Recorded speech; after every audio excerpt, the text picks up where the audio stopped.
ಇಡಿ ದಾಳಿ ಬಗ್ಗೆ ಪರಮೇಶ್ವರ್ ಪರ ಈಗ ಹೈಕಮಾಂಡ್ ಬ್ಯಾಟ್ ಬೀಸಿದೆ. ಎಸ್ಸಿ ಸಮುದಾಯದ ಎತ್ತರದ ನಾಯಕರಲ್ಲಿ ಪರಮೇಶ್ವರ್ ಕೂಡ ಒಬ್ಬರು. ಪ್ರಧಾನಿ ಮೋದಿ ಅವರು ಹತಾಶೆಯಿಂದ ಇಡಿ ದಾಳಿಗೆ ಮುಂದಾಗಿದ್ದಾರೆ. ದಲಿತ ಒಬಿಸಿ ಸಮುದಾಯಗಳ ನಾಯಕರ ಮೇಲೆ ನಿರಂತರ ದಾಳಿ ಆಗ್ತಾ ಇದೆ ಅಂತ ರಾಜ್ಯ ಉಸ್ತುವಾರಿ ರಣದೀಪ್ ಸುರ್ಜೇವಾಲಾ ಟ್ವೀಟ್ ಮಾಡಿದ್ದಾರೆ. ಪರಂ ವಿರುದ್ಧ ಸೇಡು ತೀರಿಸಿಕೊಳ್ಳುವುದು ದುಷ್ಟ ಸಂಚಿನ ಒಂದು ಭಾಗ ಅಂತ.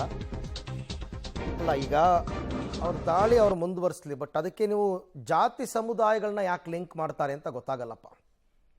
ಈಗ ಎಸ್ಸಿ ಸಮುದಾಯದ ಎತ್ತರದ ನಾಯಕರು ಅಂತ ಹೇಳ್ತಾರೆ, ಎಲ್ರಿಗೂ ಗೊತ್ತಿರೋ ಅಂಥ ವಿಚಾರಣೆ ಅದು.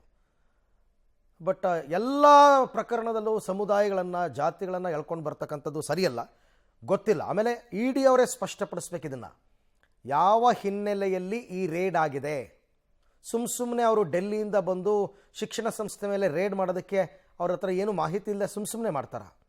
ಆಯಿತು, ಇಷ್ಟಕ್ಕೂ ದ್ವೇಷದ ರಾಜಕೀಯ ಪರಮೇಶ್ವರ್ ಅವ್ರ ವಿರುದ್ಧ ಯಾಕೆ ಮಾಡಬೇಕು? ಒಂದು ಗೊತ್ತಿಲ್ಲಪ್ಪ, ರಾಜಕೀಯ ಬೆರೆಸಬಾರ್ದು.